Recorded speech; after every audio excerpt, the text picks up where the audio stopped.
आणि विशेषतः नागरी फजितं त्याच्या प्रश्नाची सोडवणूक कशी येईल याच्यामध्ये लक्ष केंद्रित करण्याचं काम त्यांनी केलं याची नोंद ही महाराष्ट्राच्या सार्वजनिक इतिहासामध्ये निश्चितपणाने राहील आणि त्यामुळे आज त्यांचा सन्मान होतो आहे याचा मला मनापासूनचा आनंद आहे. आणि तो सन्मान कसा होतो? शिंद्यांचा होत असतो. शिंद्यांना शिंद्यांचं होत असतं आणि जावळी असलेल्या शिंद्यांच्या हातून. साहित्य संमेलनाच्या व्यासपीठावर शरद पवारांनी एकनाथ शिंदेंचं तोंड भरून कौतुक केलंय. एकनाथ शिंदे मुख्यमंत्री बनल्याचा आपल्याला आनंद आहे. गेल्या काही काळात मुंबई, नवी मुंबई, ठाणे यासारख्या नागरी भागातील प्रश्नांची जाण जर कोणाला असेल तर ती एकनाथ शिंदेंना आहे, असंही शरद पवार म्हणालेत. एकनाथ शिंदेंची शरद पवारांनी ही अशी स्तुती केल्यामुळे त्यांच्या पक्षाचा मित्रपक्ष असलेल्या शिवसेनेचा तिळपापड झालाय. एरवी शरद पवारांच्या प्रेमात आकंठ बुडालेल्या संजय राऊतांकडून शरद पवारांवरती टीका केली जाते आहे. यामुळे महाविकास आघाडीतील विसंवाद चव्हाट्यावरती आलाय. तो आला आहेच. त्याचबरोबर एकनाथ शिंदे आणि भारतीय जनता पक्ष यांच्यात गेल्या काही काळात निर्माण झालेला विसंवाद देखील यातून वाढत जाण्याची शक्यता आहे. गेल्या काही काळात भारतीय जनता पक्ष आणि एकनाथ शिंदे यांच्यात निर्माण झालेली दरी आणखी रुंदावत जाण्याची शक्यता आहे आणि ही दरी आणखी रुंद व्हावी हाच शरद पवारांच्या या वक्तव्या पाठीमागचा उद्देश आहे का? महाराष्ट्राच्या राजकीय पटलावर घडणाऱ्या या घडामोडींचा वेध घेण्याचा प्रयत्न आपण या व्हिडिओच्या माध्यमातून करणार आहोत. 2014च्या विधानसभा निवडणुकीनंतर शरद पवारांनी भारतीय जनता पक्षाला न मागता सरकार स्थापन करण्यासाठी बाहेरून पाठिंबा दिला आणि जवळ येऊ पाहणाऱ्या भारतीय जनता पक्ष आणि त्यावेळच्या एकसंध शिवसेनेतील दरी आणखी रुंदावत गेली. खरं तर 2014च्या विधानसभा निवडणुकीच्या आधी शिवसेना आणि भारतीय जनता पक्ष यांच्यात जागा वाटपावरून निर्माण झालेला वाद आणि या वादाचं युती तुटण्यामध्ये झालेलं पर्यावसन, मात्र विधानसभेचे निकाल असे लागले की सत्ता स्थापन करण्यासाठी या दोन्ही पक्षांना एकत्र येणं गरजेचं होतं. मात्र शरद पवारांनी विधानसभा निवडणुकीचे निकाल पूर्ण होताच भारतीय जनता पक्षाला सरकार स्थापन करण्यासाठी बाहेरून बिनशर्त पाठिंबा दिला आणि त्यामुळे जवळ येऊ पाहणारे हे पक्ष पुन्हा रुंदावत गेले. अर्थात काही महिन्यानंतर उद्धव ठाकरे यांची शिवसेना सरकारमध्ये सहभागी झाली, मात्र त्यामुळे दुखावलेली मनं कधीच सांधली गेली नाहीत. पुन्हा 2019 साली उद्धव ठाकरे यांना मुख्यमंत्री करून शरद पवार यांनी भारतीय जनता पक्ष आणि त्यावेळची एकसंध शिवसेना यांच्यामध्ये पुन्हा एकदा फूट पाडली. आता पुन्हा एकदा एकनाथ शिंदे यांची शिवसेना आणि भारतीय जनता पक्ष यांच्यात असाच काही प्रकार घडवण्याचा शरद पवार यांचा हेतू आहे का? खरं तर मधल्या काळात शिवसेनेचे 2 तुकडे झाले. उद्धव ठाकरे यांच्याकडून त्यांचा पक्ष आणि पक्षाचं चिन्ह देखील काढून घेण्यात आलं. शरद पवार यांच्या स्वतःच्या बाबतीतही असंच घडलं.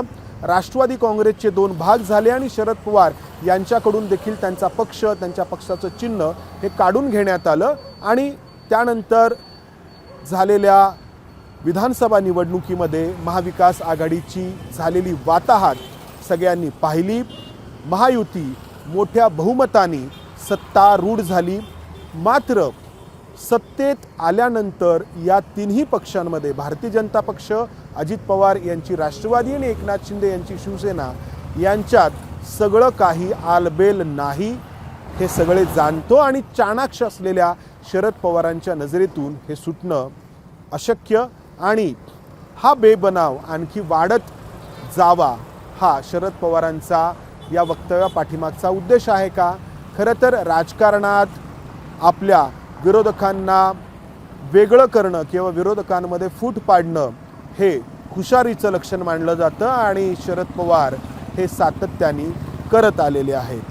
अर्थात यामुळं शरद पवारांच्या स्वतःच्या विश्वासार्हतेवरती नेहमीच प्रश्नचिन्ह निर्माण झालंय। दिल्लीतल्या ज्या कार्यक्रमामध्ये शरद पवारांनी एकनाथ शिंदे यांचं तोंड भरून कौतुक केलं, तो कार्यक्रम खरं तर साहित्य संमेलनाच्या आयोजकांनी आयोजित केलेला महादजी शिंदे राष्ट्रगौरव पुरस्कार व दिल्लीमधील मराठी जनांचा सन्मान सोहळा असा। महादजी शिंदे यांचे वंशज असलेले केंद्रीय मंत्री ज्योतिरादित्य सिंधिया हे या कार्यक्रमाला उपस्थित आणि एकनाथ शिंदे यांचा सत्कार या साहित्य संमेलनाचे स्वागताध्यक्ष असलेल्या शरद पवार यांच्याकडून असा हा कार्यक्रम। पुढं जेव्हा हे साहित्य संमेलन सुरू होईल तेव्हा त्याचं उद्घाटन देशाचे पंतप्रधान नरेंद्र मोदी यांच्या हस्ते होणार आहे। मुख्यमंत्री देवेंद्र फडणवीस आणि इतरही अनेक राज्यातले मंत्री आणि राजकारणी या संमेलनाला दिल्लीमध्ये हजेरी लावणार आहेत। अर्थात त्यामुळं हे खरंच साहित्य संमेलन आहे का अशी दुसऱ्या प्रकारची टीका देखील होऊ लागलेली आहे। साहित्यिक हे साहित्यापुरते मर्यादित असतात, मात्र राजकारणी ज्या कोणत्या व्यासपीठावरती जातात त्या व्यासपीठाचा उपयोग राजकारण करण्यासाठी केल्याशिवाय राहत नाहीत, हे पुन्हा एकदा सिद्ध झालंय। आणि यामुळंच साहित्य संमेलनाच्या आयोजकांवरती आणि साहित्य परिषदेवरती देखील टीका होते आहे। तर अशा अराजकीय कार्यक्रमाच्या व्यासपीठाचा उपयोग शरद पवारांनी एकनाथ शिंदे यांची स्तुती करण्यासाठी केलेला आहे। खरं तर एखाद्या राजकारण्याने दुसऱ्या राजकारण्याची अशा अराजकीय कार्यक्रमामध्ये स्तुती करणं यात गैर ते काय असा रास्त प्रश्न कोणी विचारू शकतं, मात्र हा प्रश्न इतका साधा आणि सोपा असा नाही। आणि त्याचमुळं शरद पवारांनी एकनाथ शिंदेंची स्तुती करून एका दगडात नक्की किती पक्षी मारलेत, 1, 2, 3 की 4 असा प्रश्न वेगवेगळ्या पातळ्यांवरती विचारला जातोय। या कार्यक्रमामधला गमतीचा भाग म्हणजे शरद पवारांसोबत या कार्यक्रमात एकनाथ शिंदे यांचं जे भाषण झालं त्या भाषणात एकनाथ शिंदे यांनी शरद पवारांची स्तुती करताना म्हटलं की शरद पवार नेहमी गुगली टाकत असतात आणि त्यांची गुगली अनेकदा समोरच्याला ओळखता येत नाही, मात्र आपल्या बाबतीत शरद पवार असं करत नाहीत असं एकनाथ शिंदे म्हणालेत। आणि आपला शरद पवारांसोबत नेहमीच संवाद सुरू असतो असंही त्यांनी सांगितलंय। खरं तर एकनाथ शिंदे यांनी शरद पवारांबाबत असं सांगणं हीच शरद पवारांनी त्यांना टाकलेली गुगली आहे का, या प्रश्नाचं उत्तर नजीकच्या काळामध्ये मिळणार आहे। या निमित्ताने साहित्य संमेलनाच्या आयोजकांवरती तर मोठी टीका होते आहेच, मात्र शरद पवारांनी एकनाथ शिंदे यांचं असं कौतुक केल्यामुळे, अशी स्तुती केल्यामुळे त्याच्या राजकीय प्रतिक्रिया देखील उमटायला सुरुवात झाली आहे। 2014 आणि 2019 या दोन्ही वेळेला काय घडलं हे आपण पाहिलं। आता एकनाथ शिंदे यांच्या शरद पवार यांनी केलेल्या स्तुतीनंतर या राजकारणाचा पुढचा अंक पाहायला मिळणार का? कॅमेरामन अमोल गवाळेसह मी इथेच थांबतो। धन्यवाद। एबीपी माझा, उघडा डोळे बघा नीट।